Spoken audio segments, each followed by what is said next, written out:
karena FGBMFI chapter Brisbane mempercayai saya. Senang Hemi, Iwan, Papa lihat kalian kesaksiannya luar biasa. Baik, ya.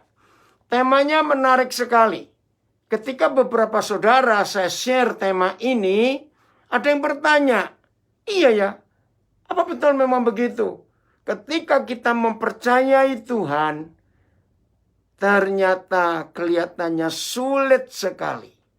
Nah, kenapa bisa begitu? Mari kita baca dulu 2 ayat yang penting. Ya, Yesaya 55. Yesaya pasal 55 ayat yang ke-7 dan 8. Ya. Yesaya 55 ayat 7, ayat 8 dan 9. Yesaya 55 ayat 8 dan 9. Sebab rancanganku bukanlah rancanganmu, dan jalanmu, jalan kita, bukanlah jalanku. Demikianlah firman Tuhan.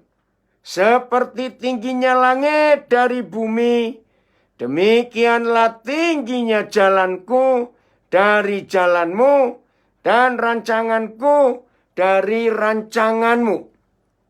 Carlos bisa bukakan yang bahasa Inggris, NLT atau Amplified, Yesaya 55 ayat 8 dan 9. Saudara, mengapa ketika kita harus mempercayai Tuhan, ternyata dia sulit, terlalu berat untuk kita bisa mengerti, ya. Nah, kita lihat bahasa Inggrisnya.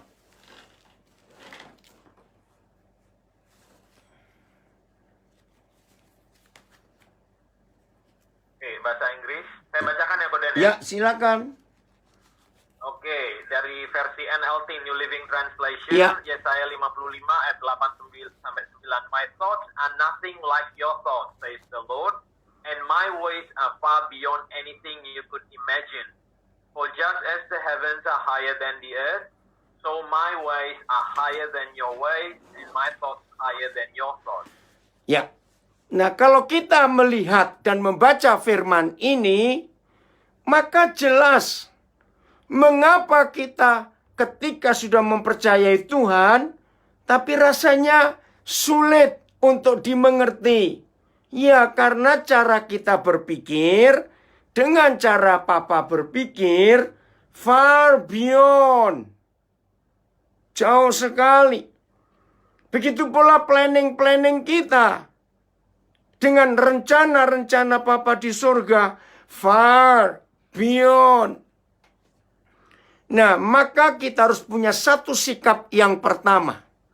Setelah kita menyadari bahwa cara kita berpikir dan cara kita buat planning, rencana, itu jauh sekali bedanya. Maka ini sikap yang paling penting dalam hidup kita. Yaitu, saya beri pertanyaan. Ya, bisa dijawab. Maaf yang ikut Zoom. Saya lihat kiri kanan karena sebelah kanan saya ini Facebook saya. Yang ngikuti juga banyak. Yang sebelah kiri saya ini Instagram saya. Jadi maaf, saya harus lihat kiri kanan. Oke ya? Nah, kenapa Andreas tertawa, Andreas? Ya, jadi setiap kali saya... Sibuk banget. Oh iya, maka itu tiap kali saya webinar atau Zoom ini harus gunakan semua. Karena yang ingin tahu banyak. Ini ngikuti dari Belgia, dari Belanda, ya, dari Amerika. Mereka ngikutin. Jadi nggak cuma dari Australia, nggak cuma dari Indonesia. Ya, oke. Wih, keren. Keren. Selalu begitu. Keren. Kalau saya diundang untuk Zoom. Nah, Semangat. semangat ya. Oke, saya beri pertanyaan begini. Setelah kita tahu cara berpikir dan cara rencana kita dengan Papa di surga itu far beyond, jauh sekali. Ini pertanyaan penting. Berarti antara kita dengan Papa di surga, siapa yang harus give up rencana dan pikirannya? Ya, kita. Kita harus submit. Harus menyerahkan. Harus mengikuti. Nah, kesulitan kita selama ini ketika kita selalu struggle, selalu bergumul dengan Tuhan. Kenapa? Kenapa? Kenapa? Itu karena kita tidak berani submit, tidak berani menyerahkan total planning kita. Tadi sebelum kita mulai belajar, kesaksian suara kita Iwan dan Hemi itu jelas sekali.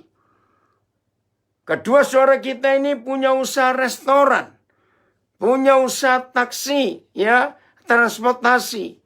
Di masa COVID-19, dua-dua kena dampaknya.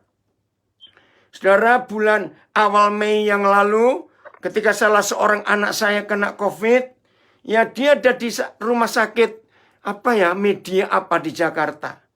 Nah, karena dia sendiri di Jakarta, dia itu anak yatim piatu. Waktu dia datang ke situ, dia masih bisa pakai taksi. Tapi setelah dites, dia positif dan rumah sakit itu nggak bisa menerima, maka harus dia jalan ke Wisma Atlet. Nah, tidak boleh naik taksi, nggak boleh naik Grab, nggak boleh naik Gojek. Dia harus jalan kaki. Ya, bayangkan jaraknya 700 meter. Waduh, ngeri sekali. Nah, kesaksian tadi luar biasa. Oh, selamat datang Nyonya Carlos. Oke, ya, dia harus jalan kaki. Aduh, waktu dia cerita itu. Tapi kita mendengar kesaksian Hemi dan Iwan. Ketika kita bisa menyerahkan bahwa bisnis ini milik Bapa di surga, kita hanya manajernya. Nah, di situ kita mendengar kesaksian yang luar biasa. Saya juga saksi. Mungkin anak saya ngikuti ini karena saya beritahu.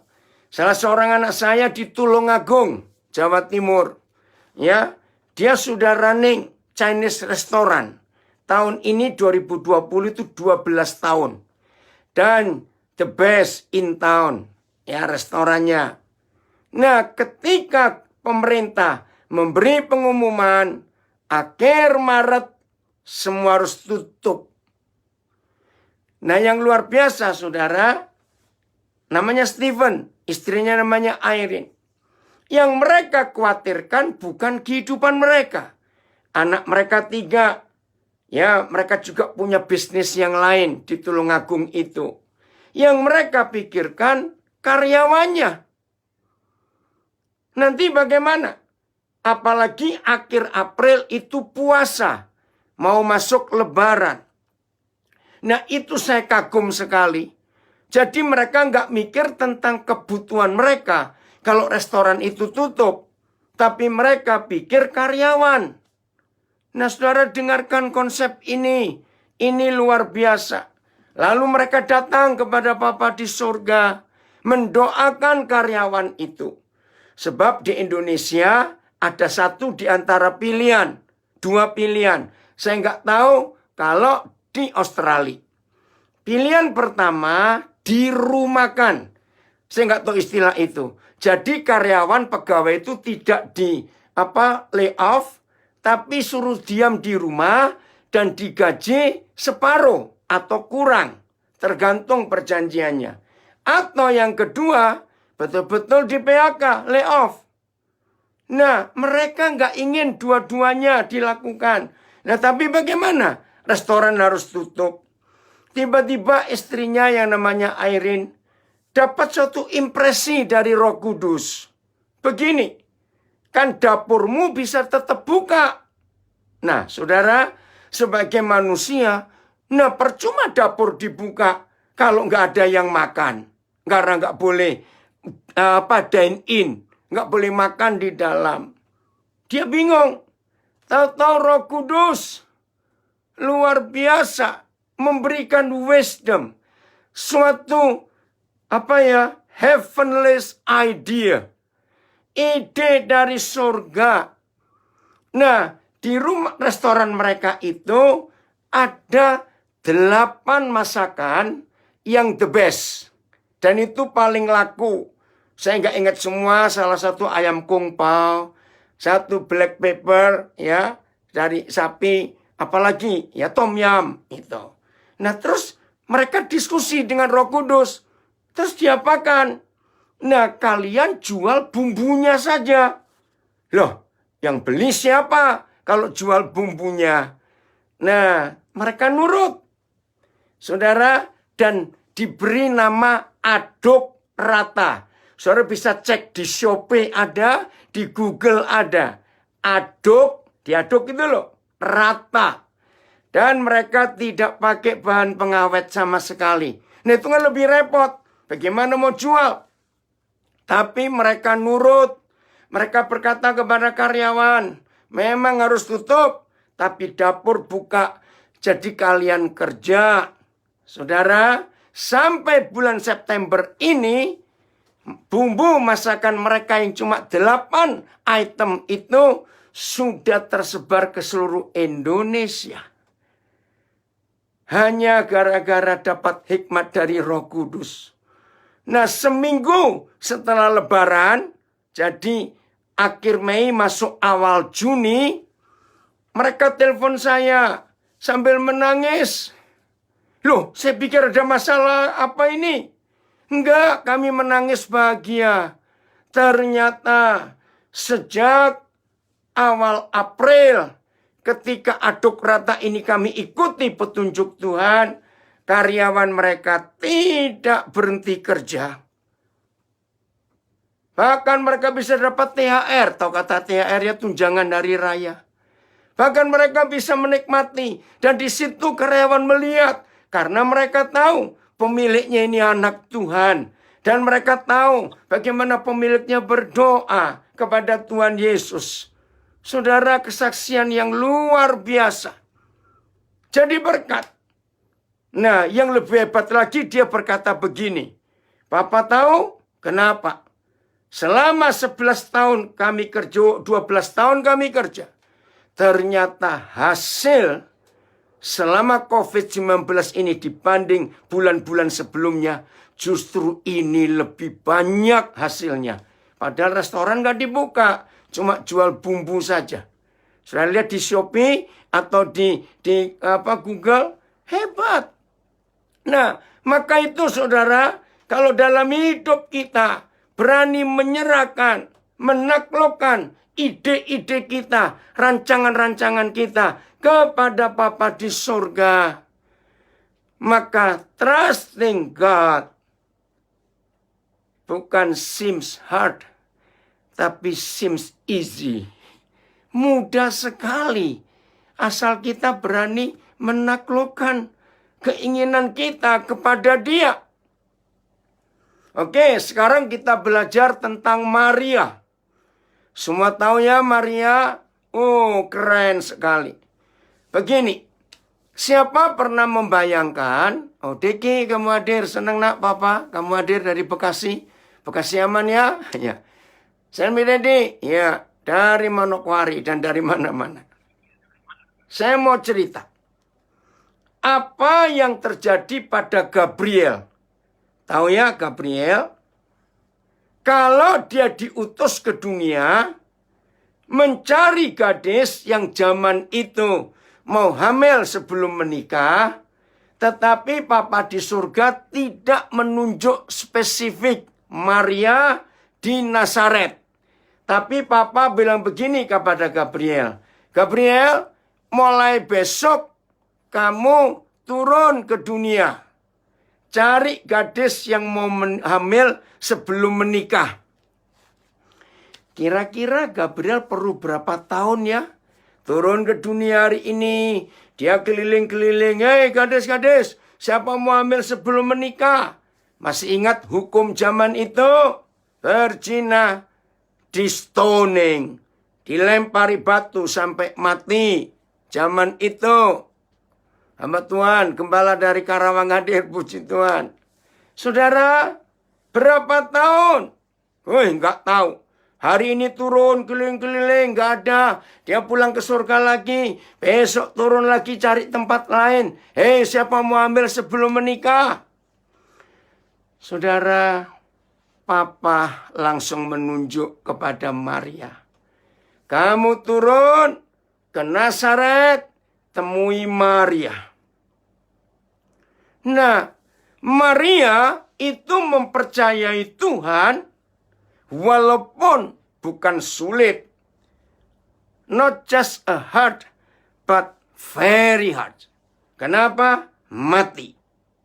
Tapi kita buka Lukas 1. Nah, inilah bukti bagaimana Maria menggenapi Yesaya 55 ayat 8 dan 9. Saya baca mulai ayat yang ke-35. Ya, Maria tanya, bagaimana aku bisa hamil? Aku belum bersuami. Ayat 35. Jawab malaikat itu kepadanya, Roh Kudus akan turun atasmu dan kuasa Tuhan yang Maha Tinggi akan menaungi engkau. Sebab itu anak yang akan kau lahirkan itu akan disebut kudus, anak Tuhan. Dan sesungguhnya Elisabeth anakmu itu, ia pun sedang mengandung seorang anak laki-laki pada hari tuanya. Dan inilah bulan yang ke-6 bagi dia yang disebut mandul. Sebab, kata Gabriel, sebab bagi Tuhan tidak ada yang mustahil. Saudara-saudara yang sedang belajar bersama-sama, sambil kita memikirkan tema, berserah kepada Tuhan, percaya kepada Tuhan, tapi sulit, berat, susah. Kita belajar lewat Maria. Tadi kita sudah belajar lewat Iwan, lewat Hemi. Saya sudah sharingkan anak saya di Tulungagung. Ternyata yang betul-betul mau mengikuti jalan Tuhan, planning Tuhan, nggak berat. Nah, sekarang kita lihat contoh di Alkitab. Maria. Berarti dia harus mempercayai Tuhan. Saudara ingat, hukumannya cuma satu kalau sampai Tuhan nggak bela. Mati Maria ini. Mari kita lihat ayat 38. Apa yang terjadi? Carlos, tolong siapkan NLT-nya. Luke 1:38.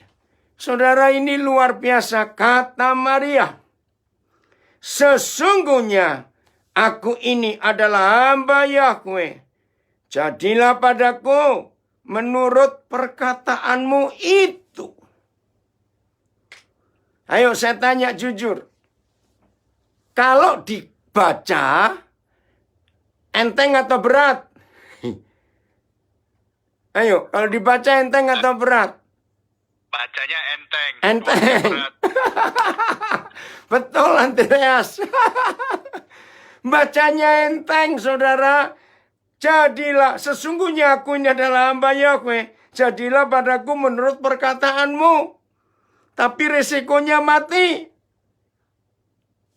Inggrisnya, Carlos. Oke, yang Inggris dari NLT version.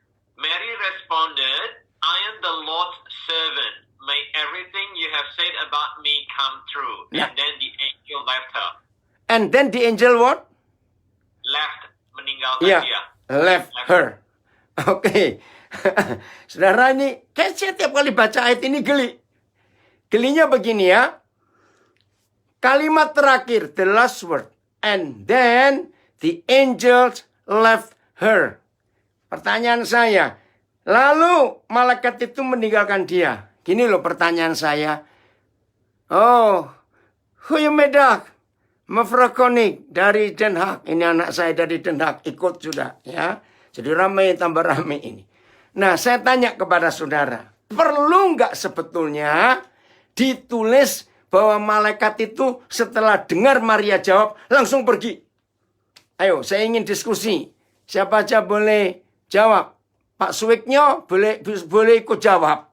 Perlu nggak ditulis bahwa malaikat and then the angel left her? Saya pertama bingung. Iya, kenapa ditulis ya?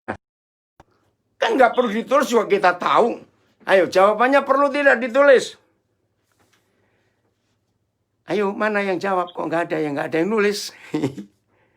Kalau nggak ditulis, mungkin ada pembicaraan yang lain kali. Ya, oke. Tapi kan nggak ada, maka itu langsung pergi. Nah, tapi kan kita tahu, ya ngapain dia nungguin Maria sampai hamil segala? Ya dia harus balik dong ke surga, karena dia punya tugas yang lain. Ada satu orang lagi mau jawab, kenapa malaikat itu langsung ditulis, lalu malaikat itu meninggalkan dia? Mungkin karena malaikat percaya bahwa Maria bakal komit ke dalam perkataannya. Nah, justru Andreas kebalikannya. Mari kita jadi Gabriel. Ternyata Gabriel itu mikir gini loh. Siapa yang mau hamil sebelum nikah di zaman hukuman begitu berat? Nah, begini yang saya temukan. Maaf ya, jangan didebat. Ini cuma ya intermezzo ringan-ringan lah. Malaikat mikir begini. Dia mau hamil sebelum nikah. Ya udah, sebelum dia berubah pikiran, aku pergi dulu. Andreas, awas jatuh kamu. Loh, betul nggak? Ayo, kita mikir gitu nggak, saudara? Ayo, yang cewek-cewek ikut mikir loh. Ini luar biasa. Maka itu Alkitab ini, firman Tuhan itu harus dibaca dengan teliti. Nah, jadi kalau kita melihat, ada yang tertawa ini, Ensure 099 itu siapa, saya nggak tahu. Wak. Saudara, begini loh logikanya. Ini secara apa tema kita? Trust when trusting God seems hard. Sangat berat buat Maria untuk mengikuti.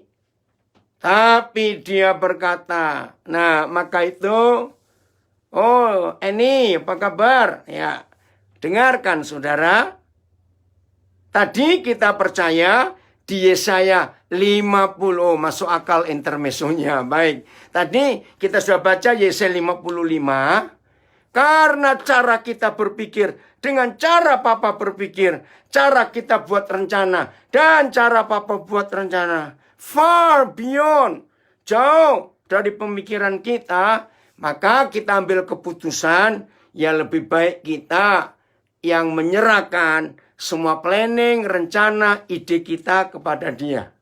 Nah sekarang tentang Maria, juga kita menemukan jawaban.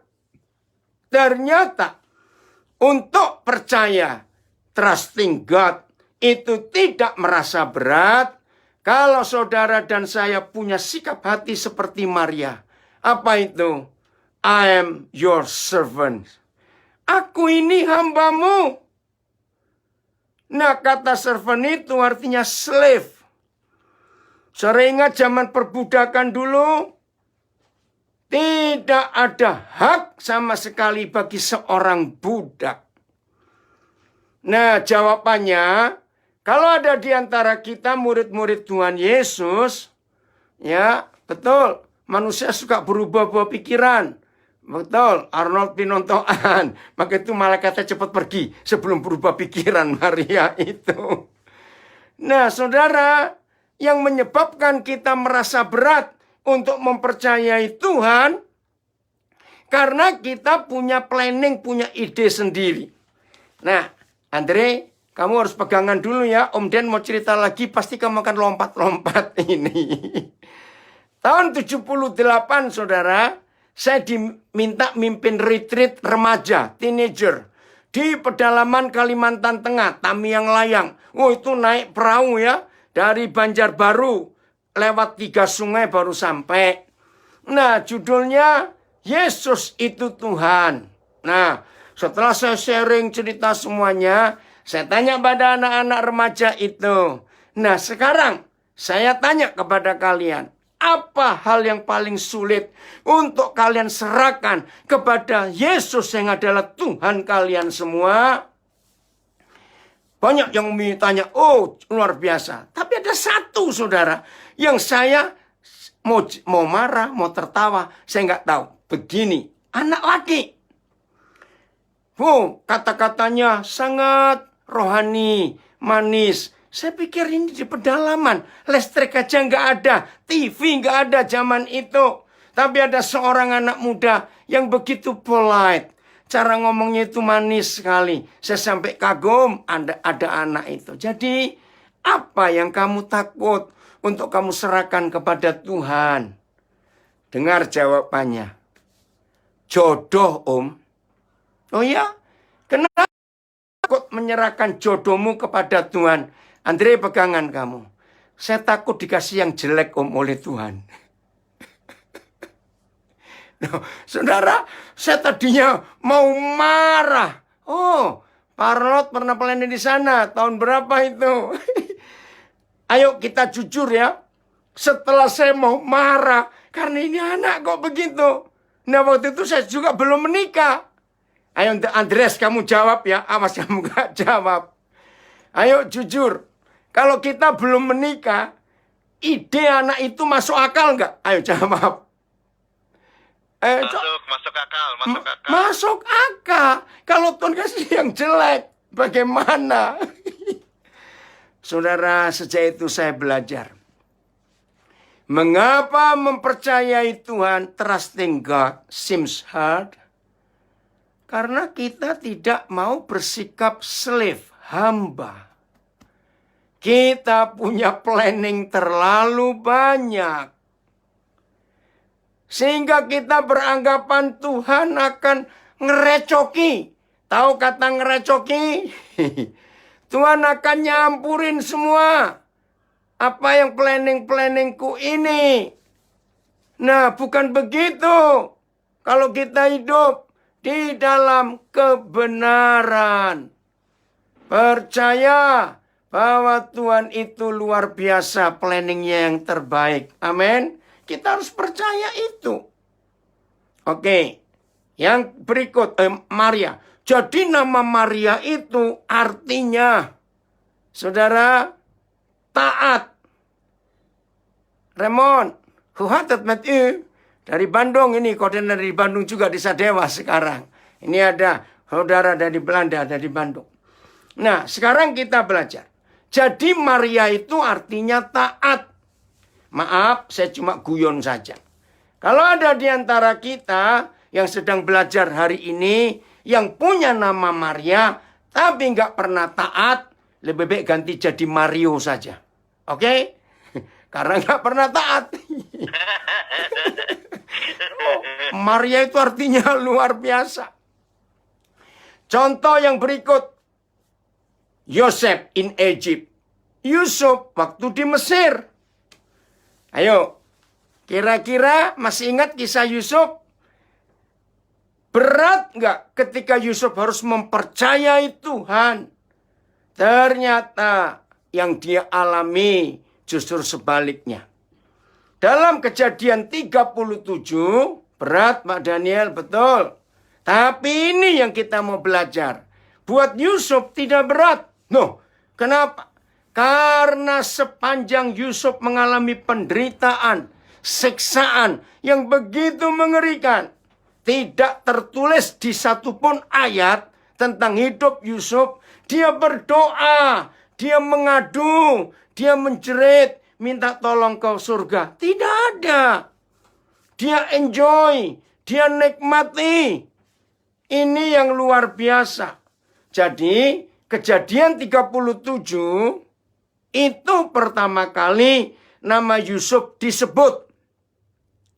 Dan Yusuf mati Kejadian 50. Maka itu kalau saudara mempelajari hidup Yusuf dari Kejadian 37 sampai 50, pendek kok.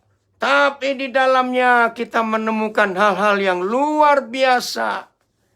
Seharusnya dia sakit hati dan dendam kepada ke-10 kakaknya. Betul tidak? Karena 10 kakaknya itu yang menjual dia. Seharusnya dia dendam berat kepada istri Potifar. Karena dia difitnah mau memperkosa. Dan Yusuf divonis seumur hidup. Tolong catat. Tanpa diadili. Dan tidak punya hak untuk appeal. Untuk membela. Tidak boleh. Habis. Tapi luar biasa. Ya, Carlos tolong bacakan. Supaya kita tahu. Bagaimana caranya Mesir memenjarakan Yusuf. Mazmur 105. ayat 17 dan 18. Tolong bacakan bahasa Inggrisnya. Mazmur 105 ayat 17 dan 18. Wih, ngeri sekali. Dalam bahasa Indonesia, diutusnyalah. Nyanya huruf besar. Jadi nyanya adalah papa di surga. Bukan kakak-kakaknya. Diutusnyalah seorang bernama Yusuf untuk mendahului mereka. Bagaimana keadaannya? Baca Carlos ayat 17-18. Thank you. Mazmur 105, 17-18. Then he sent someone to Egypt ahead of them. Nah, Joseph, he. who was Pelan-pelan. He-nya huruf besar ya. Dan he. Cuman NLT tulisan kecil ya? Oh kecil ya. Oke, tapi jelas itu Tuhan. Lanjut 18. Okay, they bruised his feet with fetters and placed his neck in an iron collar. Nah, iron collar. Bukan dasi sutra, merek Calvin Klein. Kakinya bruise. Ya, bukan tight. Bedakan, diikat dan dijepit. Kalau cuma dibelenggu, diikat, masih ada loose kecil. Tapi ini bruise. Dijepit, saudara. Itu Yusuf. Nah, kalau kita kembali ke tema kita, itu nggak sekedar seems hard, tapi very hard. Nah, apakah Yusuf ngomel? Tidak. Dia tetap percaya Papa. Nah, ayat 19, Carlos. Ini hasil saudara dan saya berani trusting God whatever be. Apapun yang terjadi, kalau saudara dan saya berani trusting Him, mempercayai Dia, ini yang Tuhan kerjakan atas kita. Ayat 19. Until the time came to fulfill his dreams, the Lord tested Joseph's character. Oh, kalimat terakhir bagus. And the Lord what? Tested Joseph's character. Tested. Tested, ya. Iya. Mengetes. Wah, itu nggak ada di bahasa Indonesia. Terima kasih. Saudara lihat. Until. Indonesia sama. Sampai. Firman-Nya sudah genap. Fulfill his dreams. Nah, ketika kita mempercayai Tuhan, rasanya sulit. Ingat kesaksian Iwan tadi? Aneh. Justru di masa pandemi COVID-19, resto mereka, wah, aneh sekali. Sudah semua dibatasi. Nggak boleh ada orang dine-in duduk, hanya take away. Hemi harus jual salah satu taksinya. Tapi trusting God. Mempercayai Papa, saudara, itu penting sekali. Oh, terima kasih terjemahan NLT luar biasa. And the Lord tested Joseph's character. Karena akan jadi orang hebat. Kalau karakternya nggak dibentuk, mau jadi apa? Maka itu mari hari ini, saudara, kita jangan ragu-ragu lagi untuk berani mempercayakan hidup kita kepada Papa di surga. Karena kita tahu yang terbaik selalu terjadi untuk kita. Asal kita nurut dulu. Nah, saudara dengarkan ya bagi yang belum tahu supaya tahu.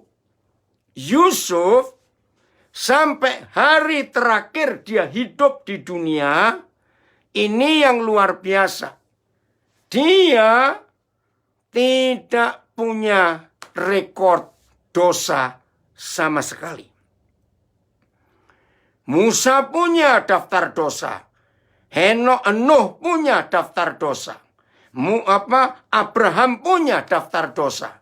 Daud punya daftar dosa. Salomo punya daftar dosa. Nah, di perjanjian lama, Yusuf ini salah satu dari cuma 2 orang saja yang gak ada daftar dosa. Maaf secara umum ya saya berkata. Nah, saya jadi ingin tahu bagaimana anak muda ini difitnah habis-habisan. Ternyata nggak punya daftar dosa.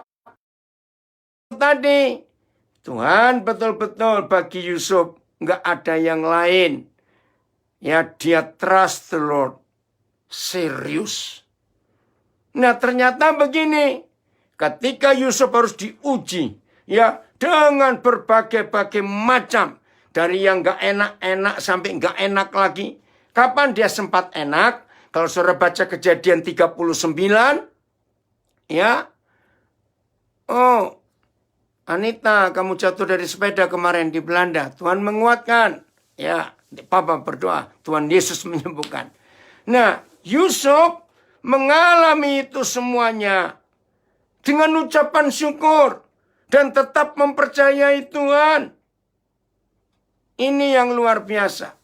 Coba bacakan Kejadian 41 ayat 14. Bagaimana model penjaranya Yusuf di Mesir. Kejadian 41 ayat 14.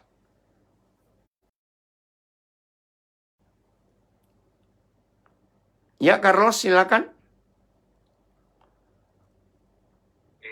Kejadian 41 ayat yang ke-14. Pharaoh sent for Joseph at once, and he was quickly brought from the prison. After he shaved and changed his clothes, he went in and stood before Pharaoh. Oke, Koden belum dengar penjaranya. And then Pharaoh. Ulangi. Pharaoh, yang ayat 14 ya, Koden? Iya, betul. Cuma itu penjaranya apa? Sebut pit atau dungeon? Prison. Oh. Kalau NLT tulisannya prison. Oh, prison. Coba, Andreas, kamu buka terjemahan apa, Andreas? NRV, bentar ya. Iya, ada pit dan dungeon, bukan prison. Pharaoh sent for Joseph and he hurriedly brought out of the dungeon. Dungeon. Saudara, Mesir itu punya 4 macam penjara. 1 prison, 2 jail, 3 dungeon, yang keempat itu dibuang. Nah, Musa kena yang keempat, dibuang in the desert. Kenapa? Karena Musa cucu raja. Nah, dari 4 macam penjara Mesir, dungeon ini yang paling celaka. Dan Yusuf kena yang paling celaka, paling berat.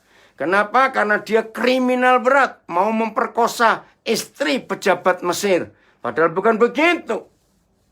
Nah, bayangkan, di dalam dungeon, lubang bawah tanah, jadi penjaranya ini nggak ada jendela, nggak ada sinar matahari, bentuknya seperti sumur. Nah, bayangkan, lalu kakinya, oh iya, dungeon, terima kasih.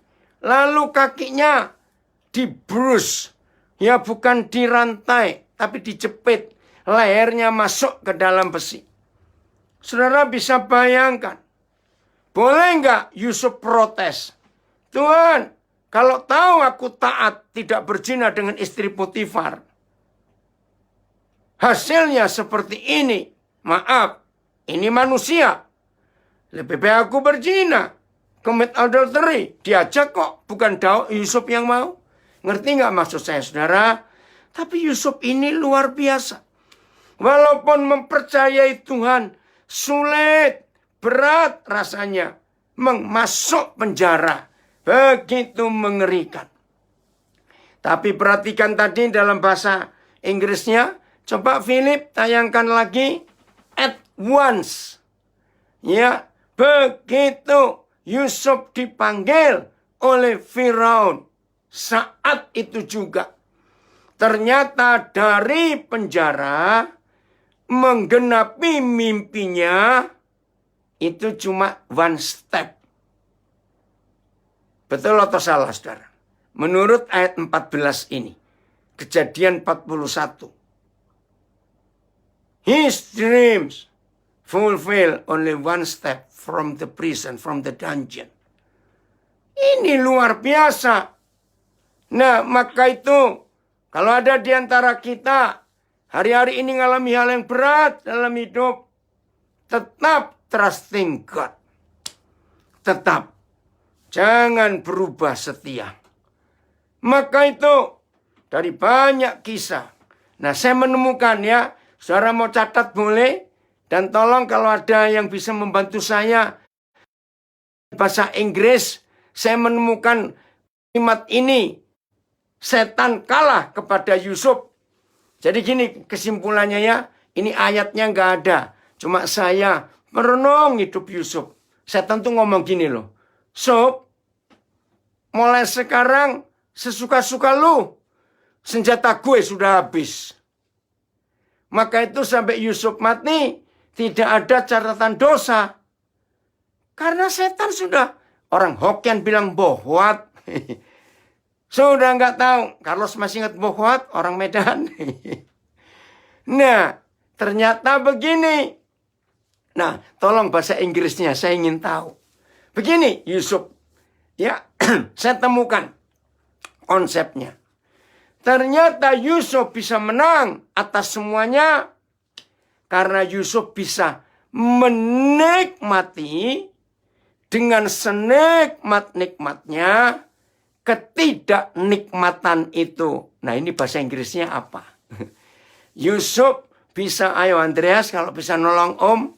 Yusuf itu menikmati dengan senikmat-nikmatnya ketidaknikmatan itu. Nah, jadi kalau saudara dan saya mulai hari ini mengambil sikap Yusuf, bisa menikmati ketidaknikmatan dengan senikmat-nikmatnya, maka setan mundur semua dari kita. Kata iblis nggak mungkin. Ada bahasa Inggrisnya apa? Saya ingin tahu. Nikmati. Lagi dipikir. Oh, lagi pikir. Oke, Andre, Om tunggu ya. Enjoy the suffering to the fullest. Oke, setuju? Biar Rino, ulangi lagi Rino. Enjoy the suffering to the fullest. Ya, ini anak saya lulusan Amerika itu. Jadi tahu. Setuju nggak? Nikmati. Setuju. Setuju ya? Nikmati ketidaknikmatan itu dengan senikmat-nikmatnya. Nah, kalau saudara dan saya bisa hidup pakai prinsip Yusuf, maka trusting God is not hard anymore. Karena kita tahu. Nah, disitulah kalau saudara dan saya mau hidup seperti ini, setan nanti minggir semua. Karena setan tahu percuma ganggu orang itu. Jadi ini logika saya saja. Suatu hari ada setan yang kurang pintar. Toto menggoda Yusuf. Nah, ada setan yang pintar tahu. Ngomong, hei setan. Gue beritahu ya, percuma lu ganggu anak itu. Percuma.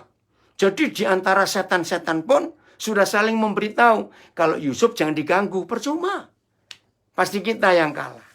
Nah, saudara, dalam hidup kita, kalau kita mengalami ini, aduh luar biasa. Oke, bagian terakhir. Saya akan baca hidup Paulus. Ya, dalam perjanjian baru. Hidup Paulus. 2 Korintus 4. Mulai ayat 8. Ya, 2 Korintus 4. Mulai ayat 8. Mari kita mempercayai Tuhan. Saudara, Paulus kita kenal sebagai saudara kita yang hidupnya penuh penderitaan. Bayangkan 14 kitab yang tertulis atas nama Paulus di perjanjian baru. Padahal perjanjian baru cuma 27 kitab. Nah, tulisan Paulus itu dari Roma, kitab Roma sampai Ibrani. Itu 14. Nah, 70% firman Tuhan yang kita punya sampai hari ini dalam perjanjian baru. Tolong catat. Ditulis di dalam penjara. Yang seharusnya Paulus protes dan berontak. Tuhan, kenapa engkau enggak bela aku? Bukankah aku memberitakan Injilmu? Betul tidak? Tapi justru dalam penjara itu, Paulus mendapatkan kebenaran yang jadi firman sampai hari ini. Kita bisa pelajari dan kita bisa hidupi. Keren sekali Paulus ini. Maka itu saudara, di masa COVID-19 ini hebat. Tadi pagi saya webinar lagi, seminar lagi lewat Zoom. Temanya unik. Nah, kalau saudara ingin ngikuti, bisa buka Instagram saya, Facebook saya. Begini, itu dari anak saya yang di Denpasar. Ini saya lihat tadi namanya ada di Zoom. Wimko dari Denpasar. Wim, tadi pagi Papa khotbah dengan penemuanmu. Dia nulis begini. COVID-19 Academy. Setuju nggak? COVID-19 Academy. Itu tadi baru muncul namanya. Luar biasa, saudara. Memang di masa pandemi COVID-19 ini, kita sedang kuliah. Kok nggak ada yang ngamen ya? Kuliah. Di sini kita semua diuji, dimurnikan. Amin. Kita diuji, kita dimurnikan. Maaf ya saudara, ini Indonesia.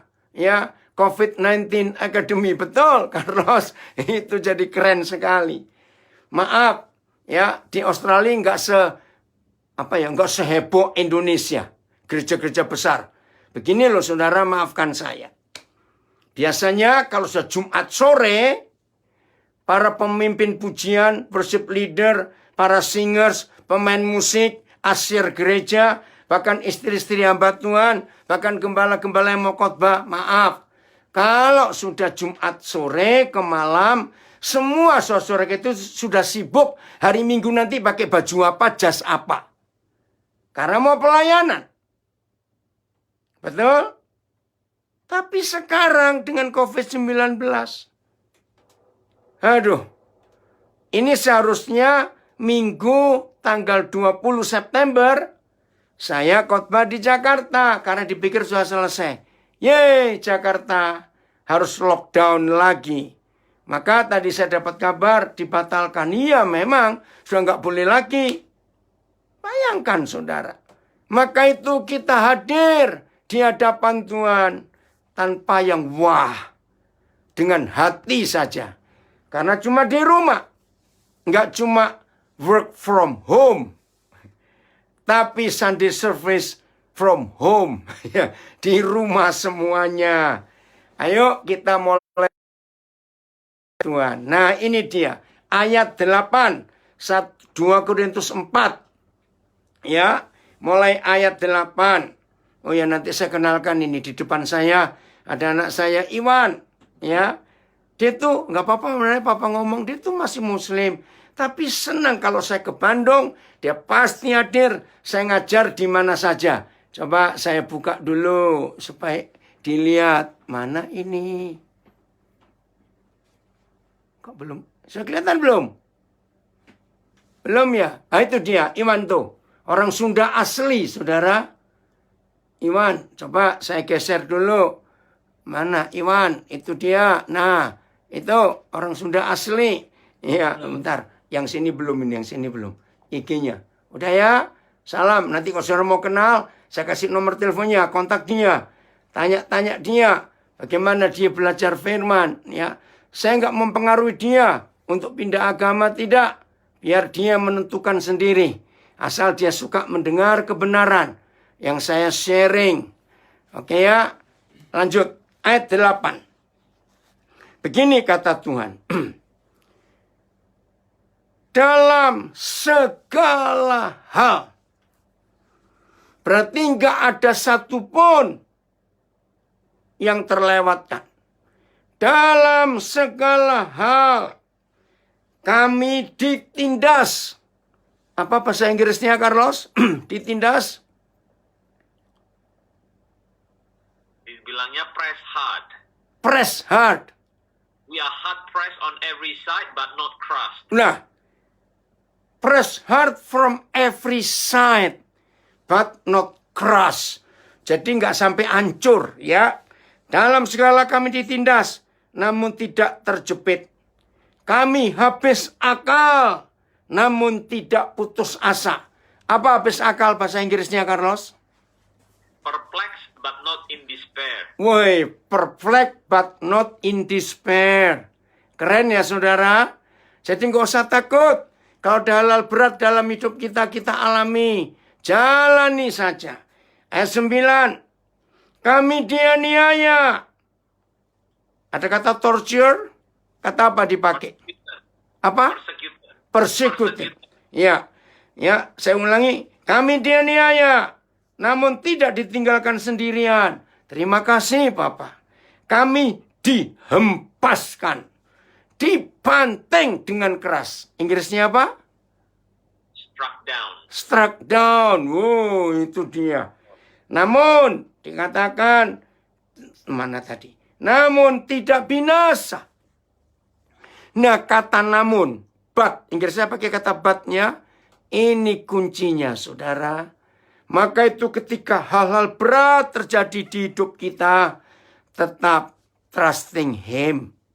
Dalam semua situasi. Ayat 10. Nah, ini tujuannya, hal-hal berat itu. Kami senantiasa membawa kematian Yesus di dalam tubuh kami, supaya kehidupan Yesus juga menjadi nyata di dalam tubuh kami. Sebab kami yang masih hidup ini terus-menerus diserahkan kepada maut karena Yesus. Supaya juga hidup Yesus menjadi nyata di dalam tubuh kami yang fana ini. Carlos, tolong bacakan ayat 11. Saudara yang dikasihi Tuhan yang sedang belajar, bahwa tujuan kita dijepit, ditekan, dan diapakan saja. Walaupun berat dan sulit untuk mempercayai Tuhan, tujuannya adalah ini. Ayat 11, bacakan Carlos. For he who are alive are always being given over to death for Jesus' sake, Wow. so that his life may also be revealed in our mortal body. Nah, so his life itu menjadi nyata in our mortal body. Nah, saudara bayangkan. Kira-kira teman-teman kita, sahabat-sahabat kita, teman-teman kerjaan kita, rekan-rekan kita, keluarga kita yang lain, kalau melihat hidup Yesus nyata di dalam tubuh fisik kita ini, mereka pasti memuliakan Tuhan atau tidak? Pasti. Maka itu begini kalimatnya. Makin banyak orang tahu. Ya, dengarkan. Makin banyak orang tahu. Saudara dan saya mengalami tekanan, mengalami masalah. Ya, mengalami apa saja. Percayalah. Tujuannya cuma satu. Supaya hidup Yesus menjadi nyata di dalam tubuh kita ini. Lalu, lihat ayat 12.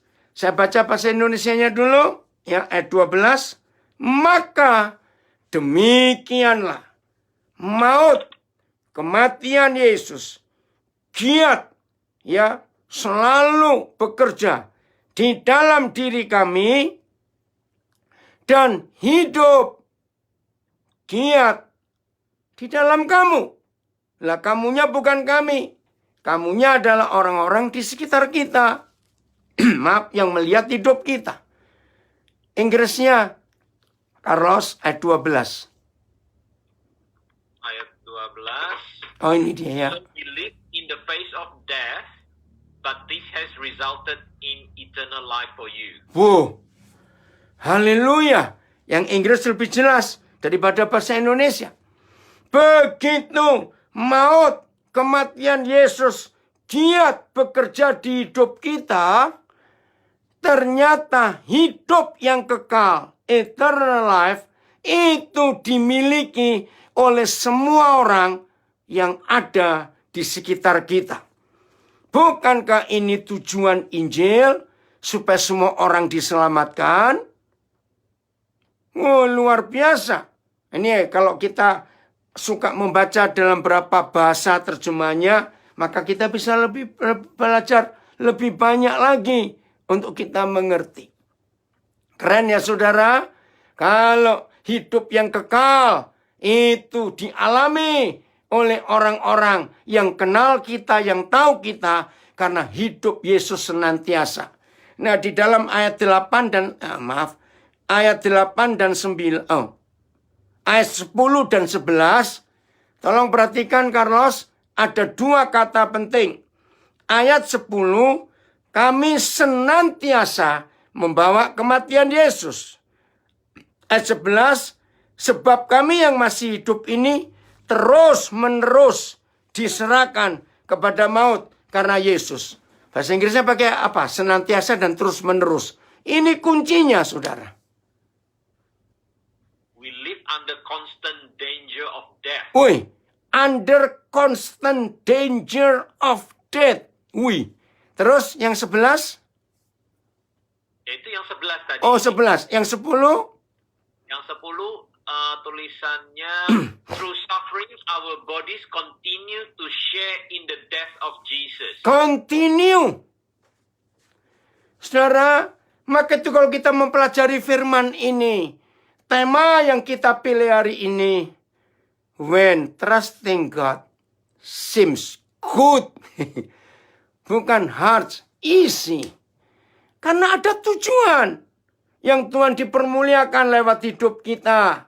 Dan orang-orang lain akan melihat itu. Ayat terakhir, Yohanes 2, ayat 23 dan 24. Ini ayat yang terakhir, Yohanes 2, ayat 23 dan 24. Nah, begini firman Tuhan. Dan sementara Yesus di Yerusalem, selama hari raya Paskah, banyak orang percaya dalam namanya. Tapi percayanya motivasinya salah. Yaitu karena mereka telah melihat mujizat-mujizat yang diadakannya. Nah, Tuhan Yesus nggak suka kita percaya dia karena something yang kita mau dapat. Enggak. Ayat 24. Nah, ini tujuannya. Tetapi Yesus sendiri tidak mempercayakan dirinya kepada mereka karena ia mengenal mereka semua. Kalau tolong bacakan ayat 24-nya. Jadi kita nggak cuma percaya dia, trusting him, tapi dia ingin mempercayakan dirinya kepada kita. Ayat 24, Carlos. Yohanes 2 ayat yang ke-24. But Jesus didn't trust them because he knew all about people. Nah, kan sedih kalau kita trust him, but he not trust us. Betul tidak, saudara? Jadi, kemenangan orang percaya bukan karena rajin Sunday service, bukan karena rajin berdoa, bukan karena rajin memberi persembahan. Tidak. Ada timbal balik. Kalau kita percaya dia, maka Tuhan Yesus pun harus trust kita. Mempercayakan dirinya.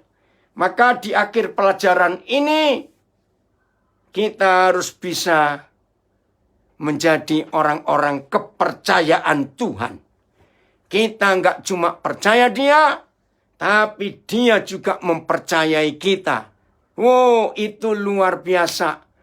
Oh, Ibu Agatha ini dari Belanda, gabung lagi ya. Maka kalau kita bisa mempercayai dia dalam segala hal, karena dia kenal kita, maka Tuhan Yesus balik mempercayai kita. Bukankah itu sebuah kehidupan murid Yesus yang luar biasa? Karena banyak yang Papa di surga, pekerjaannya belum selesai di dunia, dan dia mencari orang-orang kepercayaannya untuk diserai.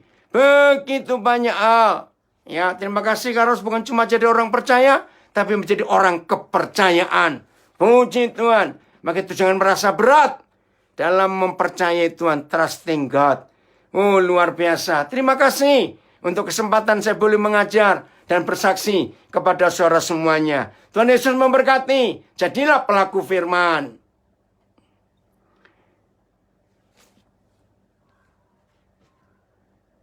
Oke, Carlos, kita mau diskusin atau apa? Iya, ini Bro Andreas bisa ini juga bukain ruang ini ya buat question and answer. Mungkin ada yang mau bertanya, nanti bisa langsung di-unmute aja. Siap. Kalau ada yang perlu bertanya bisa ditulis, nanti saya atau Bro Andreas yang akan bacakan. Boleh. Kalau mau langsung ya langsung unmute. Iya. Sendiri bisa langsung unmute terus bisa langsung ngomong. Oke. Silakan kalau ada yang mau bertanya.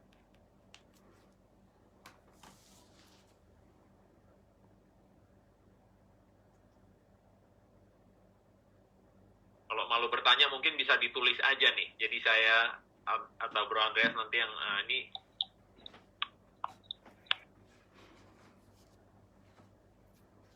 Dari Facebook saya ada yang menulis, beberapa tokoh di Alkitab yang hidupnya taat pada Bapa. Walau tidak enak sekalipun mereka taat dan menyerahkan semua pada kehendak Bapa. Firman Tuhan kesaksian hidup yang saya dengar membuat saya seperti tersayat. Apa yang saya alami ternyata jauh lebih berat dari tokoh-tokoh di Alkitab. Mereka lebih berat. Puji Tuhan. Ada yang mau diskusi? Ayo.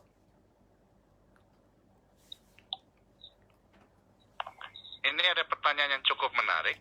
Ya, Andre.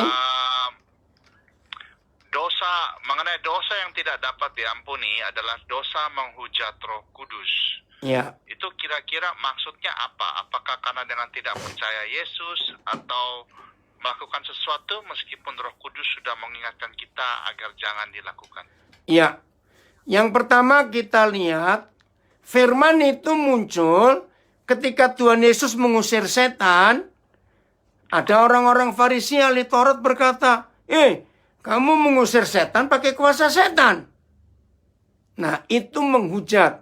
Blasphemy ya. Artinya tidak percaya waktu Roh Kudus bekerja. Kenapa dosanya nggak diampuni? Yohanes 16 ayat 14-15 itu memberitahu kita salah satu tugas Roh Kudus diutus oleh Bapa untuk mengingatkan dunia tentang dosa. Yohanes 16, ya nanti baca ayat 14. Nah, setelah Roh Kudus tidak ada yang lain. Papa nggak ngutus siapa-siapa lagi. Hanya Roh Kudus. Nah, begini urutannya. Kalau orang itu menghujat Papa, ada Tuhan Yesus yang mengingatkan. Kalau orang itu menghujat, nggak percaya kepada Yesus, ada Roh Kudus yang mengingatkan.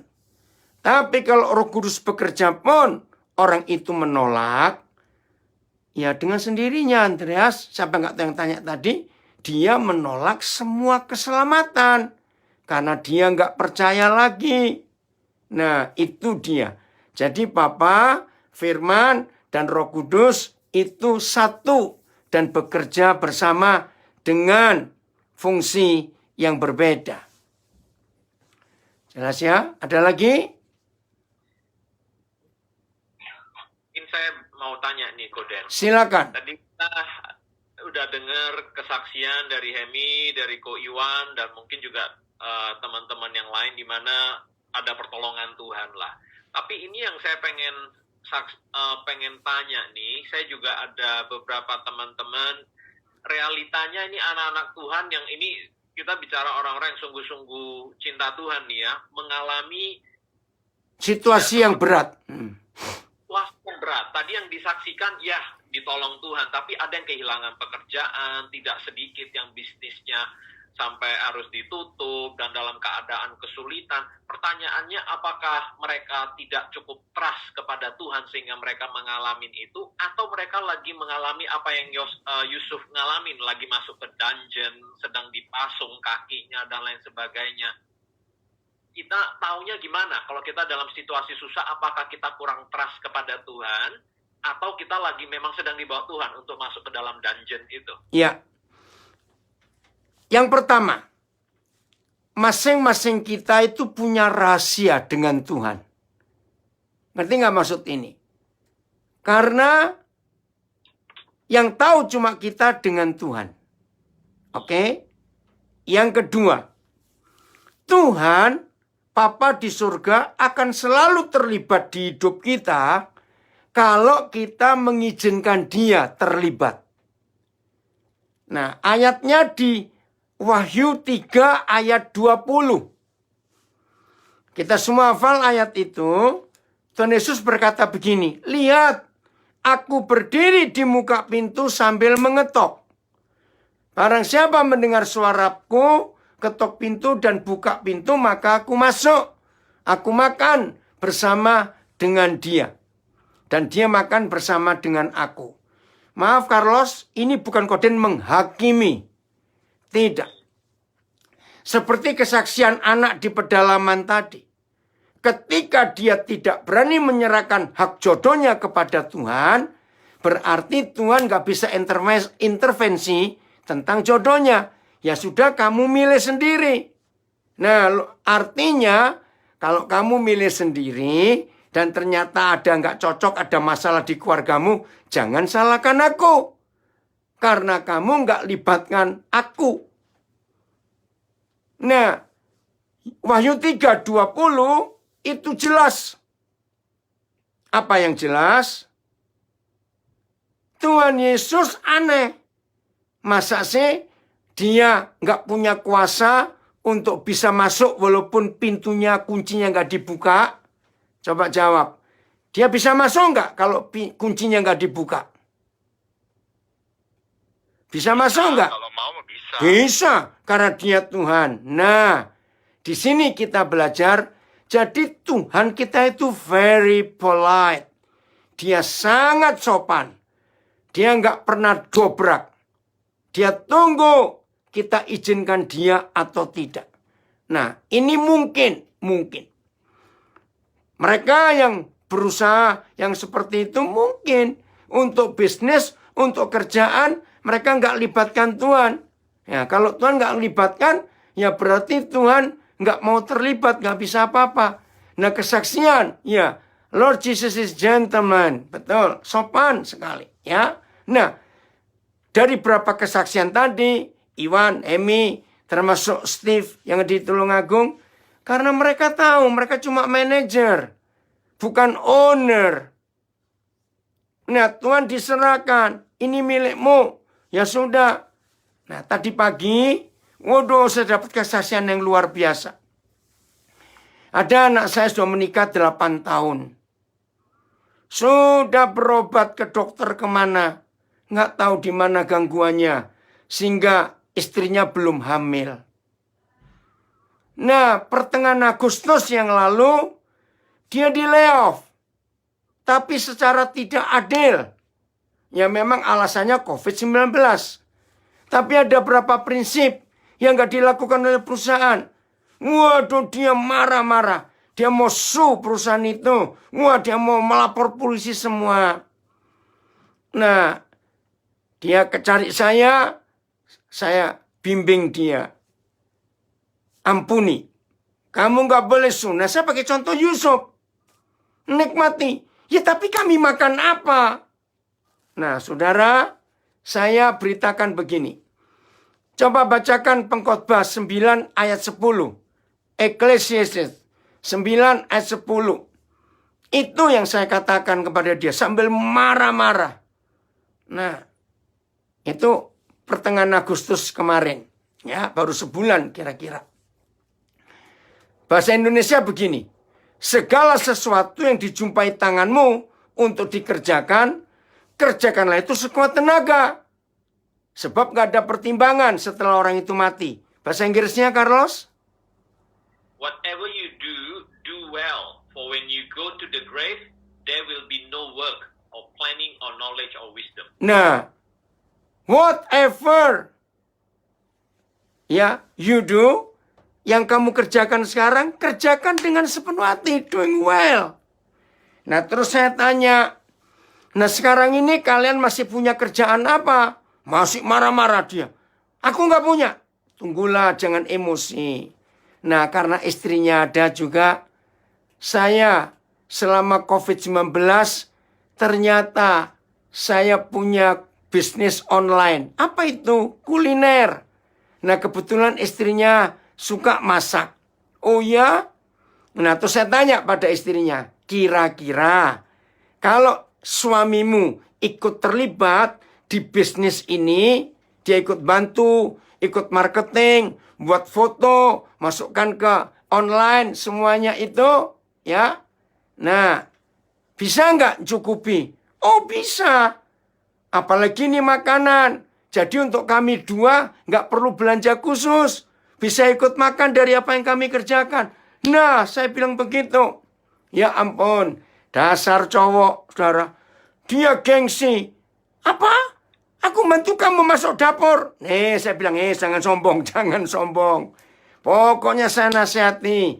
Ini firman Tuhan. Yang dijumpai tanganmu untuk kamu kerjakan. Kerjakan sekuat tenaga. Jangan marah-marah. Saudara, nurut. Aduh, berapa hari kemudian istrinya telepon saya. Dia bilang terima kasih. Belum pernah selama kami menikah 8 tahun. Kami bisa mesra seperti ini. Kami kerjakan apa-apa sama-sama. Belanja sama-sama. Saya diantar suami. Ya karena sudah di PHK.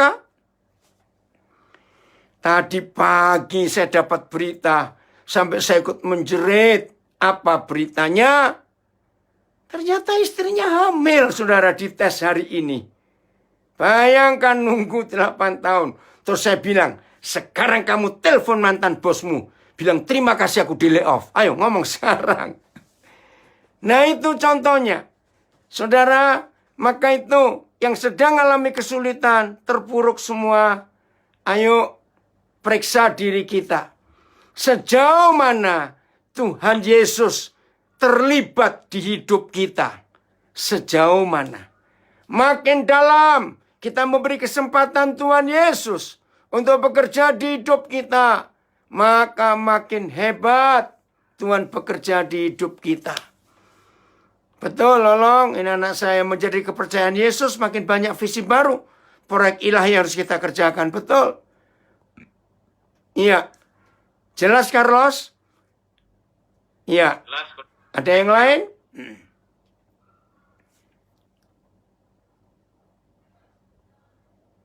Nggak ada, tapi ini belajar banyak. Beda ini ya, enjoy suffering to the fullness. Amin. Kalau mau refleksi dari yang biasa yang saya dengarkan, yang dari Santo Paulus adalah selalu dengan sukacita. Apapun yang terjadi, selalu dengan sukacita. Bahkan lagi susah pun, berdoanya juga selalu dengan sukacita. Wah, Andreas, kamu bisa jadi pengkhotbah loh, Andreas. Bagus itu. Copy paste. Copy paste. Tidak apa-apa. Tidak apa-apa. Keren. Nanti belajar dari Koden untuk jadi pengkhotbah. Dari Carlos saja. Belum harus itu, harus. Nah itu, ada yang bilang harus. Hemi, kamu makan apa, Hemi? Hemi makan apa? Kok enak betul, Hemi? Oke, ada lagi yang lain? Ini ada Bapak Pendeta Arnold nih. Apa yang ini udah nyalain speakernya dia. Oke. Ya, ada suhu nih, ada Pak. Jadi saya pendengar aja dulu. Iya. Oke, ada yang lain? 1 menit lagi, siapa yang ini? Saya boleh? Oh, dari Belanda. Alsjeblieft, mevrouw Hendrikman. Terima kasih, terima kasih Koden. Saya memang Koden kalau membawakan firman itu crystal clear. Yang dulunya kita kalau baca Alkitab ayat-ayat itu yang ngerti sedikit-sedikit. Tapi sejak Koden saya ikutin Zoom, Koden kemana-mana. Seperti saya itu stalk sama Koden ya. Tapi stalk in the positive sense gitu. Saya jadi terbuka mata saya. Jadi lebih mengerti dan jadi lebih melekat sama Tuhan Yesus. Betul kata Koden yang bilang, biarpun kita kecepit dalam keadaan apa, tapi tetaplah berharap Tuhan pasti menolong. Woi, Dan keren. Tuhan Yesus menolong itu tidak tanggung-tanggung. Misalnya kita minta sesuatu yang kecil sedikit aja. Misalnya, wah dapatnya berlimpah-limpah. Itulah Tuhan kita yang hidup, yang kita sembah. Dan Koden itu saya anggap seperti Tuhan Yesus di bumi. Karena karakter Koden itu saya tidak bisa ngikutin. Pasti bisa. Aduh, kalau Koden kesaksian bukan main, puji Tuhan. Memang Tuhan Yesus bekerja luar biasa di diri Koden dan sekitarnya. Amin. Puji Tuhan. Tuhan. Koden juga terima kasih. Terima kasih, host. Ada pertanyaan lagi dari yang lainnya, bisa di-unmute langsung. Denny dari Perth hadir juga. Jelas.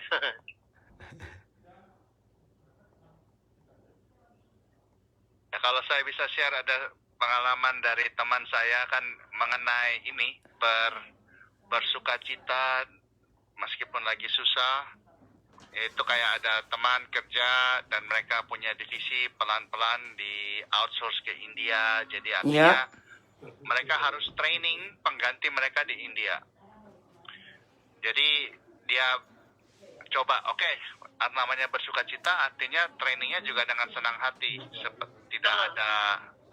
Tidak ada ganjelan. Jadi semua dia training, semua pertanyaan dijawab, semua orang-orang yang di India dia perlakukan dengan benar.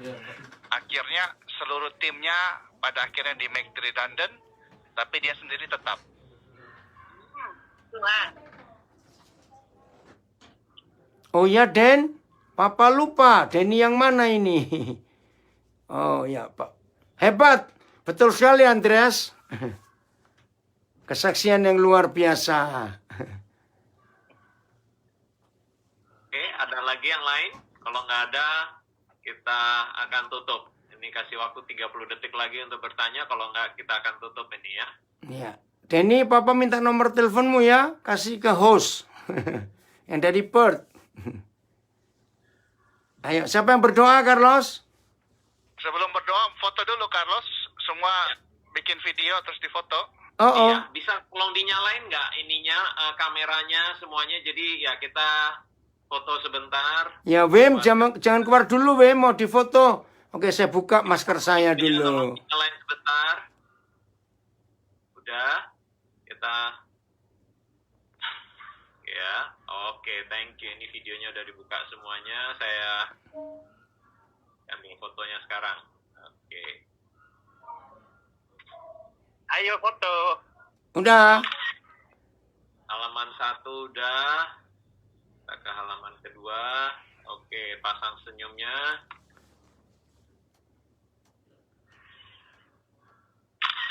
Oke, siap.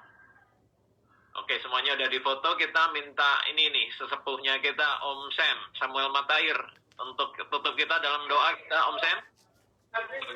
Oke, mari kita Kirim WhatsApp nanti ya. Ya. Oke, mari kita bersama. Mari kita bersatu dalam doa penutup ini.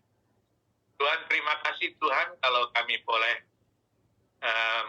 mendengar banyak kesaksian dan juga sharing dari Koden malam ini begitu menguatkan, begitu mengingatkan kami untuk boleh tetap percaya pada Tuhan dalam saat-saat yang begitu sulit Tuhan. Ya.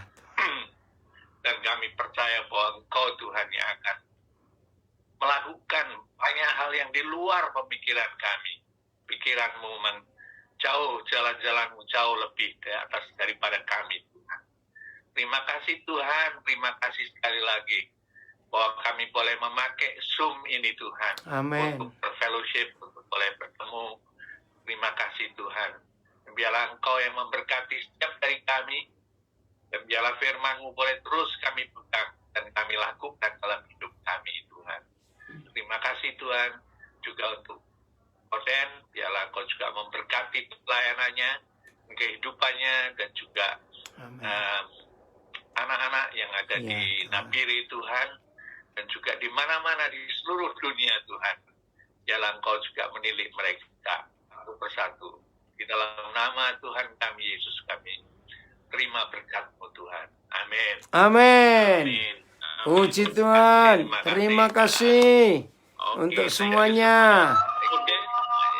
Thank you Koden. Oh, sama-sama.